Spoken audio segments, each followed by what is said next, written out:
All right, YouTube, it's Jason Stone, and I've got another interview here. This is Chuck Kelley, and we're going to be talking through a few of his favorite features around Logos Bible software. And I think, Chuck, before we get into it, did we meet through the Facebook group? Is that how you followed along with YouTube videos? I know you're active there. I know you're active on Facebook.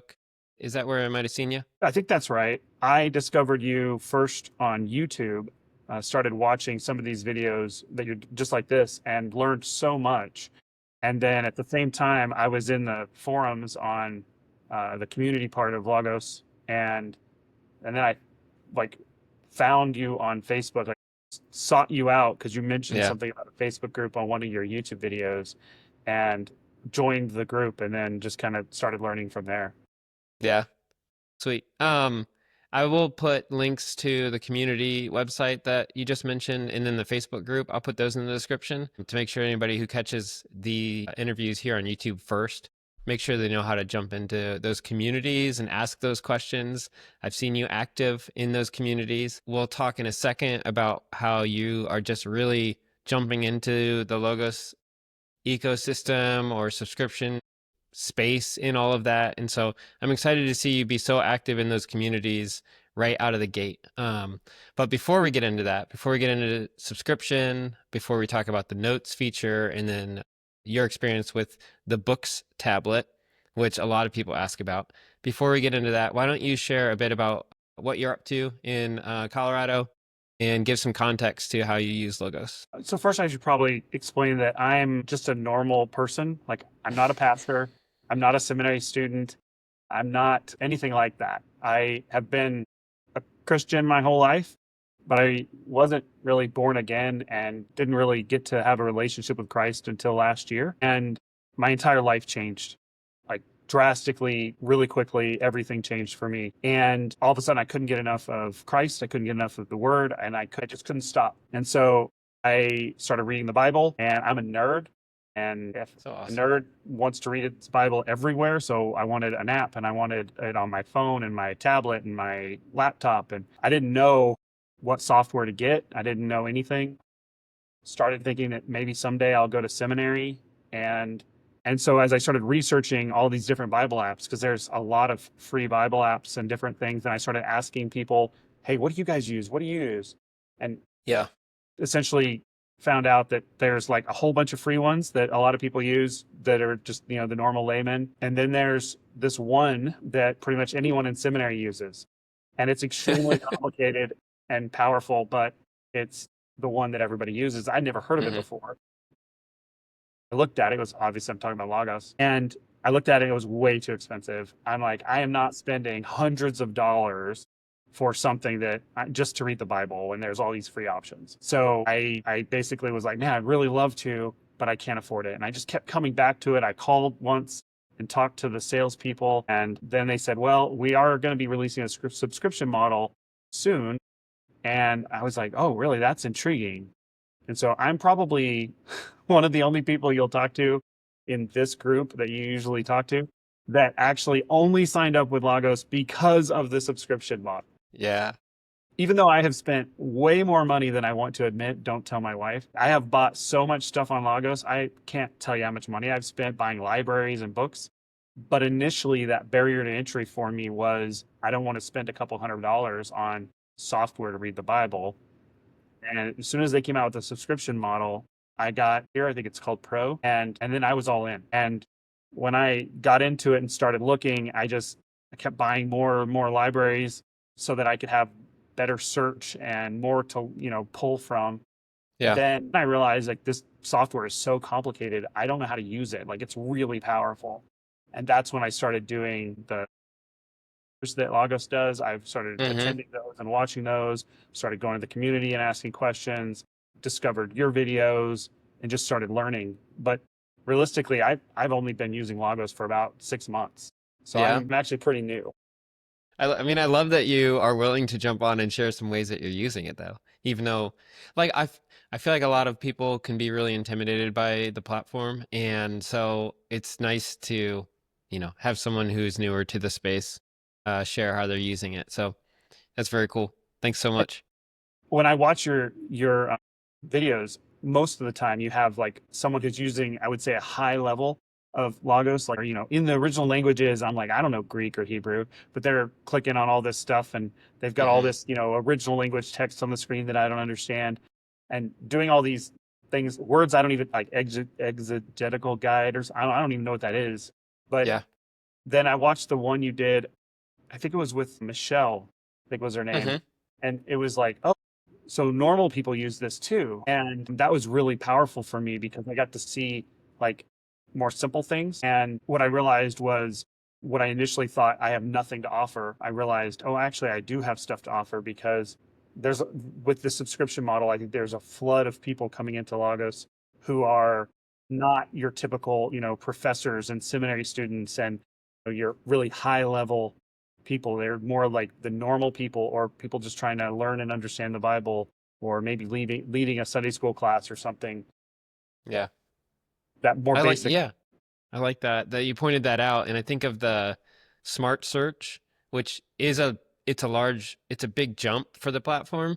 And hopefully that helps to flatten the learning curve for people who are trying to onboard and learn how to use the software. Because before that, it seemed like there was a big jump. And even search has, which is what I focused on with Michelle and her husband, Richard. Hopefully it makes the software a little bit easier to use or more inviting. So yeah, absolutely. Love Oh, it. that smart search feature, like I use that. I go to a couple men's groups and stuff. And if someone like mentions a verse, but they can't quite remember what it is, I can just Hmm. quickly throw it in smart search and it pulls it right up. I one click and I'm in the Bible and I can read, you know, the verse before and the verse after. It's not like a Google search. It's just right there. I use it. I mean, I almost use that daily, actually. It's pretty great. Hmm. Yeah, cool. Anything else before we jump into it and just kind of throw you in the hot seat? And now let's go. No, you ready? Cool. So if you're ready, you could share your screen. I think again, as you do, I'll talk through the main areas that we wanted to cover. We covered subscription just a little bit. I'm still curious if there's anything more about subscription and how you're leveraging it. And then I think our main focus will be notes, the mobile app over on tablet, and then this books e-ink tablet that people are asking about all the time. I'd like you to share a bit of your experience with the books tablet. Do you want me to start there or in there? How about you end with books? Yeah. Okay. So So which yeah, one we do you could want? jump into notes if Notes. you'd Okay. like to. Yeah. I'm really curious about how you use notes. You can't just like say I'm using it in a way that no one's used it on any of my interviews and then not get into it. So we have to. It's the teaser. I definitely use notes differently than most people, and I'll just jump in and show you what I'm doing. Great. So this is just a basic layout that I use, and it's pretty straightforward. It's just essentially Bible text.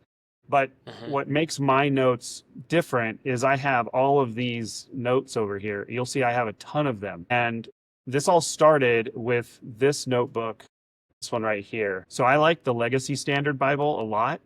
And I found that there is a shared, I guess it's called a shared notebook through Logos. And I had no idea that they could do this, but you can basically sign up and import their notebook into yours Hmm. and then add all these notes. So when I want to see like how the Legacy Standard Bible is translating this, I can put my mouse on it and I can see basically the translation notes Yeah. that this person has imported in, which is fantastic. And that was Hmm. what That's awesome. that's what taught me about it. And then from there, the next thing I did was I found that there's one that's got for the Westminster Confession of Faith, which I didn't even know what was when I first started reading the Bible. I never heard of that before. So I did that Hmm. and I imported it into mine. And then I think I may have copied it and saved it in my personal notebook so that I could change the colors and stuff. But that's what all Yeah. these green stars are, right? Hmm. That's cool. But all this was created by someone else. Then I did the same thing with, I found another one that was shared, which was the London Baptist Confession of Faith from 1689. And that's what these yellow stars Yeah, are. the ones. Okay. Yeah, that's awesome. Okay, so that's cool. Then I started, like, I saw, and this is where I went next, was the Five Solas. So Salvation is by grace alone, through faith alone, in Christ alone, according to Scripture alone, for the glory of God alone. Well, I was trying to study that. And so I created this notebook. And what I did was, as I started researching things, I just created a note for each one. And then I just started realizing that I can highlight and I can hyperlink and I can create notes within notes. Mm-hmm. And then I can link to other notes. And then I would put in here like different, like I would copy and paste things as I would learn them or from websites, scripture references. And I just started using the notes feature almost like a Word document. And I started linking back to the original website so that I know like where I'm getting this information from. But what this did for me was it caused me to then, as I'm reading the Bible, I see this black star and I know that this is a trigger verse that's anchored to the five solas. Mm-hmm. And I can just click on it. And I do almost all of my reading on mobile. And we'll talk about that more. But when I'm on my iPad or on the books or even on my phone, I can just tap that and then quickly read it or whatever. And the ability to know that that's there as I'm reading through the Bible text is really powerful. Mm-hmm. Same thing with all these green and yellow stars, like to know that this verse is one of the anchor verses for the 1689 confession, even if I'm not going to dive in deep, to just know that at the top level is really powerful. Yeah. So I started doing that. And then I started like still on my journey. I'm still learning about things. There's so many things I don't know. But somebody told me about Calvinism or I heard that term. I don't know what that is. So then I started a notebook about TULIP. And then the other side of that really is Arminianism. So what I started doing was I just started anchoring as I would study and I would learn things. I would start anchoring all of these verses. So like, as you can see, I've got all these Yep. anchors, right? And this is all for unconditional election. And yeah, there's a lot. Yeah. No, this is incredible. Yeah. So I anchored all those verses so that tulip is these pink stars because it's kind of like a flower. And whoops, that's not what I wanted. I just wanted to hover. Mm-hmm. And so I did it again. So now I can just read that. And when I can't remember what tulip stands for, I can see it right in front of me on my iPad. I can quickly see all that. And I found that to be really powerful. And being able to have all of this study that I've, basically Right. copy and pasted from other places and put it in here as I'm learning and studying, I think it's just really powerful. Mm-hmm. And then I was like, well, if I have understand one side, right, the Calvin side, then I need to understand the alternative side. So I started doing the same thing.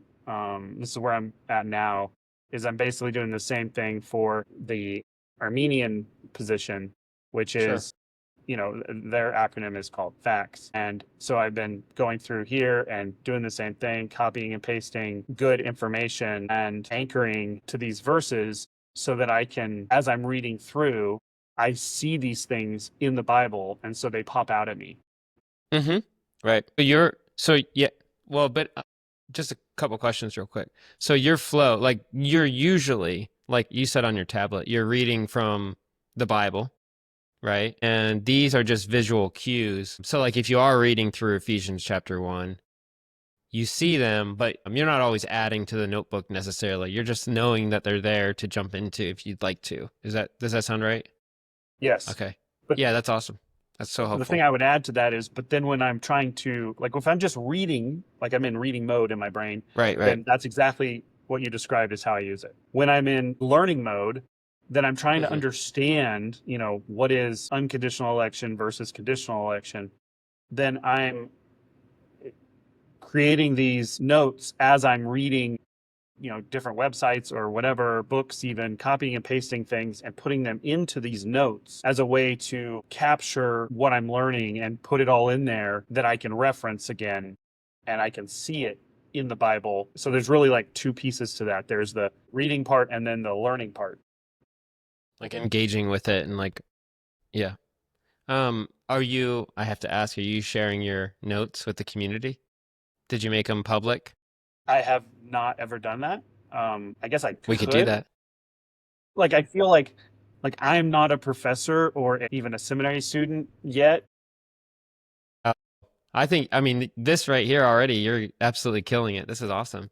Okay, Yeah. well, to me, all of that was the normal thing. Let me tell you what I think I'm doing that no one else has done, or at least I've Okay. never seen anybody else do this. So I started trying, I've been reading different translations. One of the things that I love about the Legacy Standard Bible, which the NASB does too, is that it puts in small caps all of the references, quotes, and citations of the Old Testament. So anytime a New Testament author is referencing the Old Testament, they do that. And I find that incredibly powerful. I like being able to see that. Well, then I switched to start reading the English Standard Version, and I like this translation, but I noticed that I'm missing when this gets quoted. I didn't realize that that's a quote. In Right. the Legacy Standard Bible, it jumps right out at me because it's small caps. But in the ESV, it doesn't at all. And I actually started by creating a filter, which I don't use the desktop app that much. So I'm not super familiar with how to get there, but oh, here we go. So I created a filter, Mm-hmm. and it will put things in small caps when it's maybe it, maybe I did it wrong. Maybe I did it wrong. Anyway, supposed to work. I didn't know that you could change the typeface to caps like that. So that's You what I was can. watching. Yeah. Let's see it. Small So, caps here. Okay. but it doesn't seem to be working. It says relationship citation. This is where I was in the forums, and some of the guys were helping me because I don't know how to do any of this. I don't even know what any of this is. Actually, I think the way I discovered it was, this is a side note. You may have to cut this out because this is It's all good. not going to be as cool. But I discovered this. I didn't know Yeah, this existed. that's where I would have gone to start looking, but that wouldn't have had It, it visual filters or formatting changes in the except yeah. it does if you go, if you take this. Wait, how do you get there? There is a way. Yeah, okay, there it is. So if I click on one of them, it takes me to this Yep. search with this in here. Yep. So then I just started going, okay, well, I see what's going on here. Let me just take out Hebrews, and then, well, maybe that didn't work. And so I just started playing with, like, how does this work? Mm-hmm.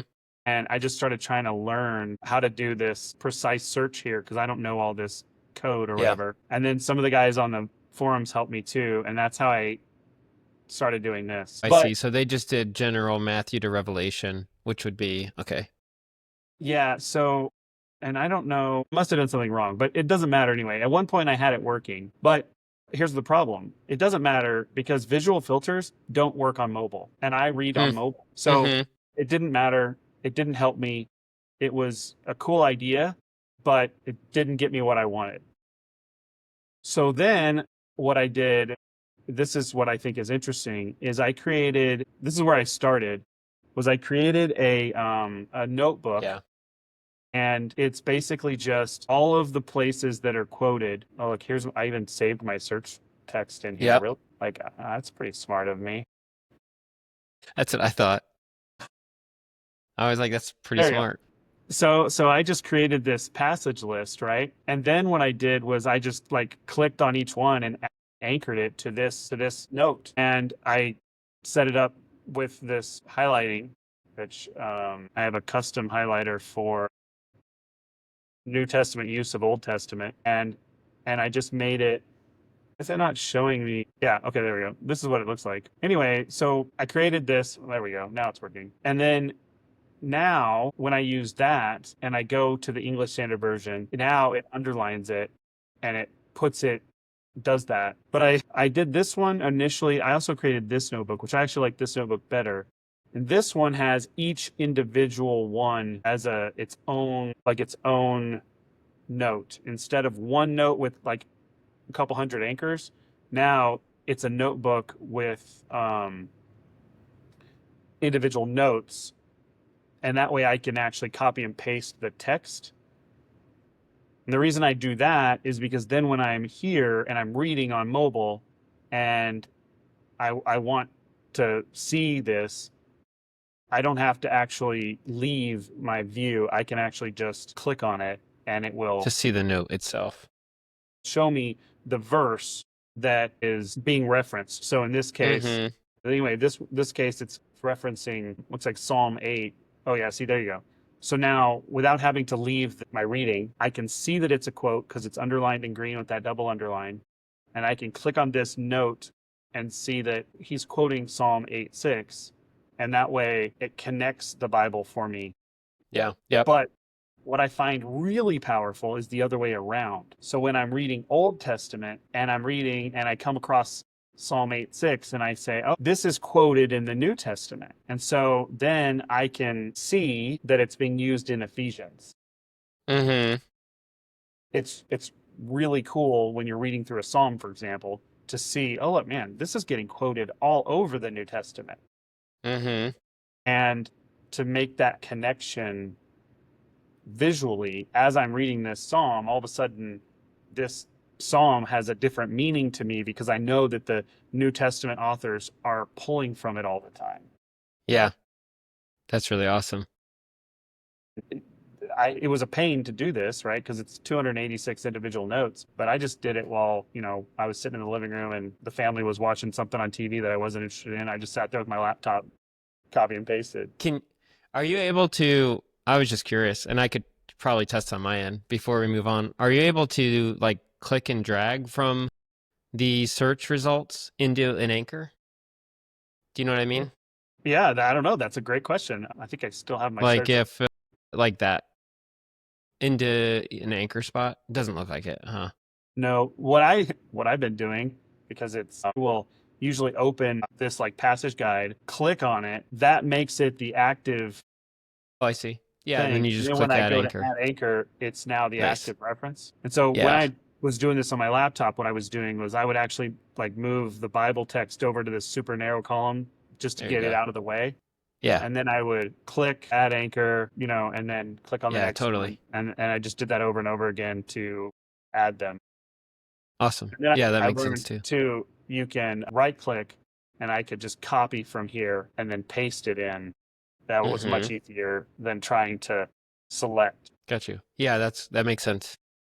So anyway, that's the way I'm using notes that is way different than the way I think most people use because I've done basic highlighting, like that's great. And I've done, but as you can see, I've got notes, all kinds of Yeah. notes and I use emoji, like all of these mean something to me. Like blue ones mean that that's something I did.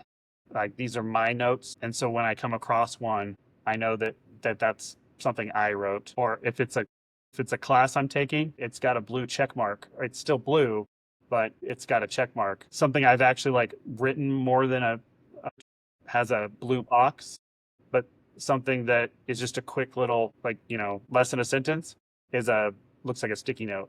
But I know if they're Mm-hmm. blue, it means it's something I did. That's my color. Yeah. And then, it just feels right. And then these all have different, like I already covered, like I just try to use emoji to match the memorize this verse. Commit it to heart. Yeah. And so when I go to the Bible, like I have it set up to be a different, it's got this note, but it's also got this special highlighting and everything so that I know, boom, Chuck, this is a verse you wanted to memorize. And I see Yeah. that as I'm going through it. That's really awesome. And then those are it doesn't matter what translation you're in. You can see those. Exactly. Well, because That's absolutely wild. I Yeah. read a whole bunch of different translations. Yeah. I won't say I read them all, but I do read a lot of translations. And right now I started doing this thing. I heard, I don't know if it was his idea, but John MacArthur talked about doing this thing where you read a book of the Bible every day for 30 days. So I started in July And I've been Yeah. reading the book of Ephesians every day for the whole month. And Yeah. so I started off reading it in the Legacy Standard Bible for the first half of the month. And then every day I've been reading a different translation, even translations that, like I've read some Catholic translations. I've read really like thought for thought translations, like Yeah. the NLT and, you know, the NIV, and I've tried the Net Bible, and I've just tried all these different Yeah. translations. And as I go through them all, I start to understand things differently or pick up on things I didn't, or go, wait a minute, that's different. And then I can compare. But because I've been reading that book all month, I'm starting to really get an understanding of it in a way that I never did before. Yeah. And it doesn't take long. I mean, it's only 6 chapters. I think it takes like 10 or 15 minutes. Yeah. And you have your notes along the way, no matter what translation you're in. You could enable or disable those the whole time. Exactly. Awesome. Anything else on notes? Because I'm really curious about your experience with the Books tablet also. I think that's really it on notes. I mean, they're great. I would encourage people to look at all the notes that other people have posted. Mm-hmm. I even just joined a whole bunch of groups just to get access to more notes. Yep. But these public notes, like all the public stuff that you can get in here, is really powerful. And I've learned a lot just Yeah, by and you can looking at what other people have. you can use the filter. If like that list right there is overwhelming, you could go down to just the Yeah, note so I usually book just look at the itself. notebook. Yeah. And then the other thing I do is I just look at how many There you users go. there are. Yeah. This ESV text changes. I've had this one for as well. Yeah. I And there's like the that. LSB translation notes right there that you mentioned. Oh yeah, that's the one I was talking about. Yep. That's the one that started it all for me because I found it on the community forums Mm-hmm.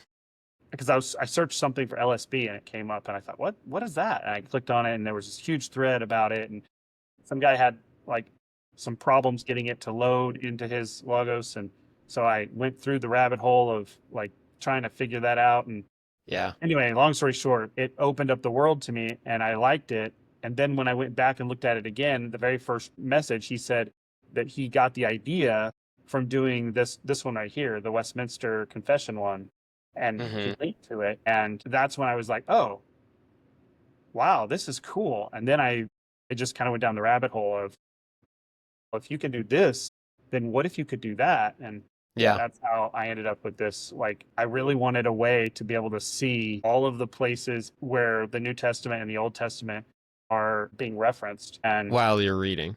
Yeah. while I'm reading it. And Right. since visual filters don't work on mobile, I had to figure out a way to do it. And Yeah. that's what I did. Awesome. Well, tell me about books before we. Yeah. Okay, so Yeah. here, let me just I'm show. like genuinely curious about your experience with books because like I've almost bought it just to like tinker with it, but I have an iPad, so I don't need it. Okay, so let's talk about that because I have an iPad too. So I Yeah. have my iPad right here, right? It runs Logos.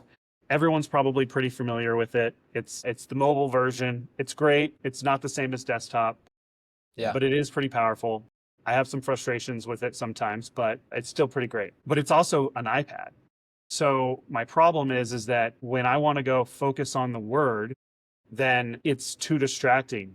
There's text messages and Facebook and YouTube and all the things that are saying, hey, Yeah. stop reading and come watch this video. And then, once you do go down that road, it's all over. And I love paper.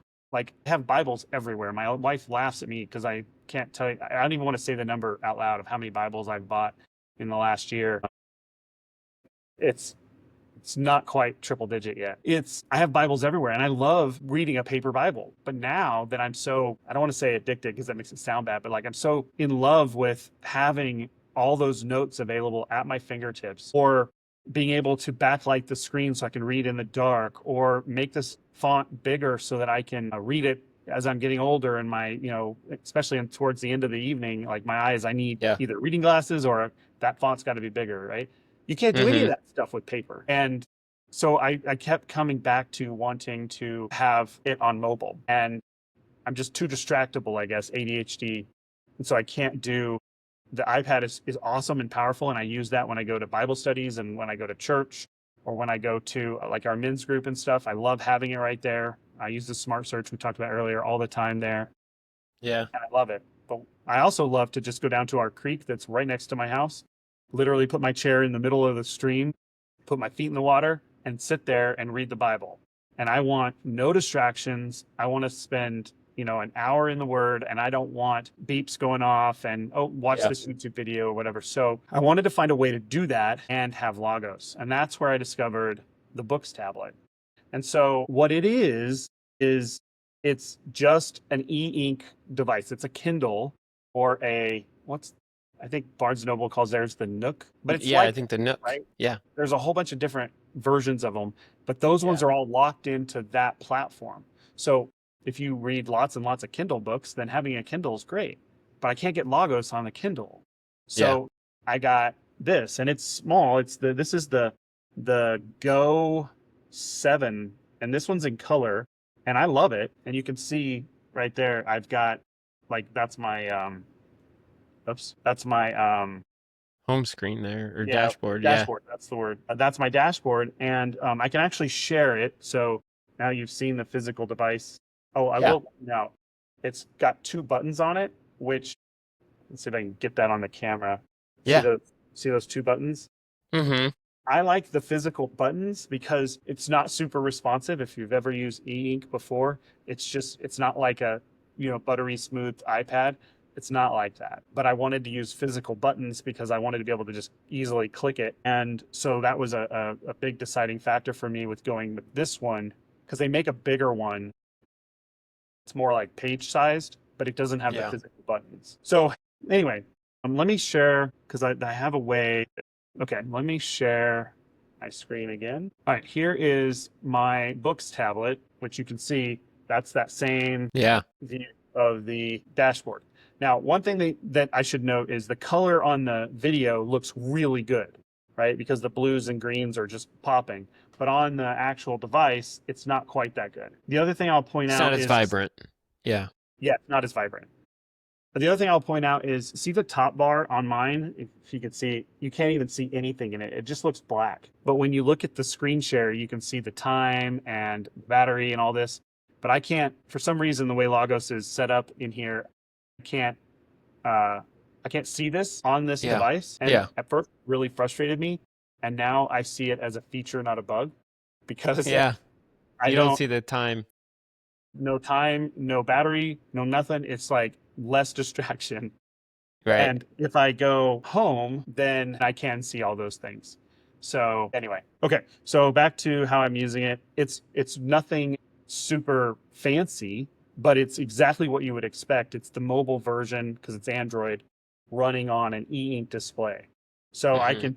can I just touched my layout, which brought me right into reading. Here I'm in Isaiah, and it's just like, I'm just finished the first part of Pilgrim's Progress. So you can see that I'm about ready to start the second part. And here I'm doing my daily psalm, but it's just like, there we are in Ephesians, just like it is on mobile, it's just not as responsive. So if you see on this screen, I don't know if you can, but like it's not as responsive, but it's pretty good. And it's great for reading, like especially if you're Like an outside. actual book, essentially, instead of wanting to pull up all the guides and workflows and get lost in all the features and intertextual visual filters and all the things that Logos can do. It's like you can just read the text and focus on it, right? And so, well, as an example, let me go back to Ephesians because there's Yeah. some highlighting. So you can see there's my notes, right? And then if I click the Mm-hmm. button, it will scroll because I have it set to scroll. And I don't know how I had set it up on day one, but I almost returned it based on my first experience because every time I clicked the scroll button, it was just like the screen would flash and it was not good. But I Yeah. changed some setting, and now it actually looks pretty good. I don't know, it probably won't. Whoops. It probably won't show very well, but when I click the scroll button, like it No, actually, it looks pretty smooth. Yeah. yeah, you can't read it like while it's scrolling, but Right. it's not bad. It works. But Yeah. as you can see, there it is. There's my green underline, and the color is good enough. That's hard to see on the thing. Mm-hmm. You can see it. It's not as vibrant, but I Right. can see it. And Right. I still make those same mental connections of, oh, this is a quote, or Testament. I'm like, oh, they're quoting this in whatever. And I can still click on it and it pulls That's up awesome. Your whatever. note. Same thing with the other notes, right? Like if I wanted to see, you know, that's in the 1689 Confession, Yeah. and I can even like pull up that verse right out. It's really cool to have all of that at your fingertips. That is so much harder to do with a paper Bible. Absolutely. And you'd have to keep a notebook with you and reference back and forth. Yeah. The other thing I'll say about books, I do that thing that Pastor Tanner mentioned in your video with him. Yeah. I don't know if it's like maybe he has ADHD too, but I have ADHD. And when I got tested, they said that my audio focus was off the charts, like really, really good. But my visual focus was really, really bad. And so what I do when I'm reading is I will put the audio version on at the same time as the reading version. And that is how I get the absolute most focus. And Yeah. so I do that all the time. Well, pretty much anything I'm reading on paper or on my ebook or anything in Logos, if there's Yeah. an audio version, I'll use it. And if there's not, I'll do the text to speech, whatever. Yeah. And I really hope that gets better soon with all the amazing things coming out with AI. I think it will. Yeah. I've even Do you, used just third-party tools to like yeah. make. Do you use two devices for that? How do you typically do that if you're reading along in the creek, I guess? Yeah, so I used to use two devices. So what I used to do is I would use my phone as the player, and then Yeah. I would you read along like on my iPad or whatever. And whenever I needed to pause or something, I would just reach over to the phone and do it. With the books, I haven't needed to use my phone at all because, so like for example, like one of the reasons I switched over to the ESV. Oh, it's messing up here. Is if with the ESV, there's the audio that's connected. I don't know what they call it. It's like Read aloud? there you go. Well, if I Yeah. click the little speaker icon right there, it will, sorry, it's actually talking to me now. Yeah. Anyway, So it'll it'll do start that, reading along and you but it's can, doing the like human person reading it yeah. instead of the computer sounding voice.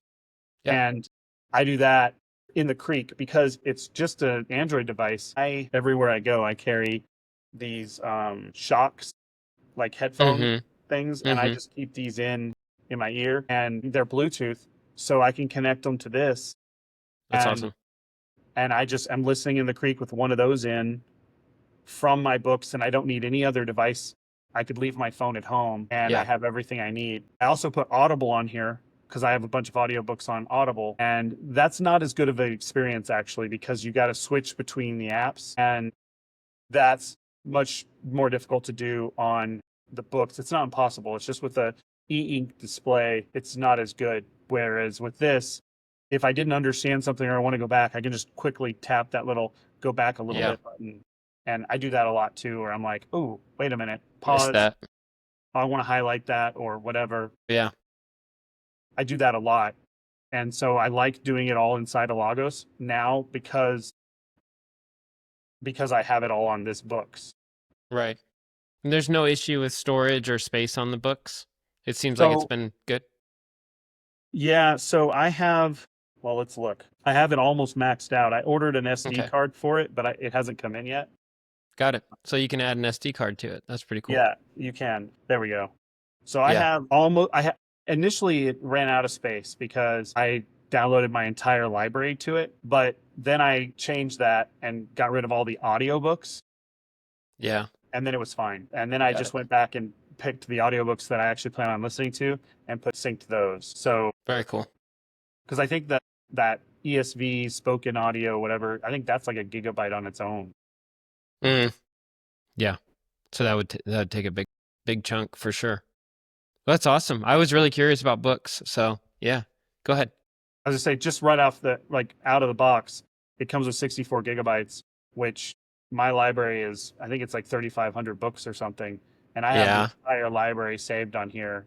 except I can't get all my audiobooks and courses too. Like it, Courses, yeah. because it's, audio. I don't even know if it syncs the video over or not. I haven't tried that. I think video would not look good on here. But either way, if you're just doing mostly text, it's plenty of space. Yeah, for sure. That's cool. Well, we've covered a ton. Before we wrap up, I want to give you a space if there's anything else that you wanted to share. I feel like that your jump to subscription, your experience with books, and then your deep dive into how you're using notes as translation notes and reading notes. I think that's been awesome and really helpful. Is there anything else? No, I think that's it. I'm just a normal person. You say that, but you're all everybody who jumps on an interview says that, and then they just like blow me away with how they use the software, or someone else watches a video and they're like, I had no idea you could do that. So I it's think funny. one of the things I really love about this software is I've only been using it for 6 months. Yeah. There's so much I don't even know how to do yet. But also, I'm a nerd, and what I see is I see new features being released all the time. It feels like behind the scenes, it's not like getting staler and nothing's changing. It's like Hmm. there's active development. So Hmm. I'm really excited about what they can do with it. Yeah. I'm a big audio guy. I would love to see a future where like audiobooks are automatically synced to, like, if I have the audiobook version and the paper version or the ebook version, I want to see those sync up like Oh, Amazon yeah. does it. You know, I want to see a future where they're using their AI to take books that have never had an audiobook, some of those really, early church fathers or whatever. Right. And with AI, you could just be like, read this to me in a human sounding voice and not like Hmm. a robot voice. And I think Logos could really just open that up. And I think Yeah. audiobooks are the biggest growing industry in like the whole publishing world, I think. And so I think that, the sky's There's the a lot of limit. opportunity there. Yeah, for sure. I love how you've thrown yourself into it and you're just exploring it. And it's funny, you started with subscription. The subscription model is actually helping, I think, Logos to open up to more frequent releases instead of like it used to be like every 2 years Logos would drop a big update. But the subscription model and that sort of like recurring commitment from its users allows the company to say, hey, we're going to keep dropping updates regularly, not every 2 years anymore. That's also a huge perk of subscription instead of just not, I mean, besides just like lowering what it costs to get in the door and use the software, it's also allowing the company to drop more updates and more features more often, basically. So, I look at it slightly different, I guess. My perspective is that I love this software a lot. I use it daily, and mm-hmm. I want to make sure that I'm paying for it because Yep. I want them to keep working on it, and I want it to still exist. When there's free software, that's when I get a little concerned That's because when you should be concerned. Yeah. it's like, who's paying for this? The other thing I guess I would add is that it's I it's such a powerful tool. It's overkill. I didn't need any of this when I first got into it. I Yeah. would have been fine with any of the free Bible apps, ad sponsored, whatever. But Yeah. what I recognized was that someday I'm going to be further along on this journey. So I can either pick up the tool now that I'm going to need then and learn it along the way and then be a master with this tool, or Yeah. I can use different tools along the way and not pick them up until I'm there and I'm like, I need this super powerful tool now. But then I'm so far behind because I don't know how to use it. Yep. Whereas Yeah. now I barely know how to use Logos compared to, some of the things I've seen on your channel. And yet I'm not scared of those things anymore because I have enough general understanding of it that if I took a seminary class and they're like, okay, guys, we're going to, go into the original languages, I actually feel like I have enough understanding of Yeah. the tool itself that now it's just this another little piece. Yep. Whereas if I were coming in the door afresh, then it would be overwhelming because I don't even know how to open the Bible, kind of thing. Mm-hmm. Yeah, that tracks. That makes sense. And I've heard someone else say that if you're using like 3% of it, you're probably getting your money's worth, honestly. So I'm Because definitely like getting my money's worth. there's so much to the software. And so you'll keep learning. And then when someone asks, can I do this? Can I do that? You'll be like, yeah, there actually is a way to do that, and I'm gonna learn how to do it right now. So yeah.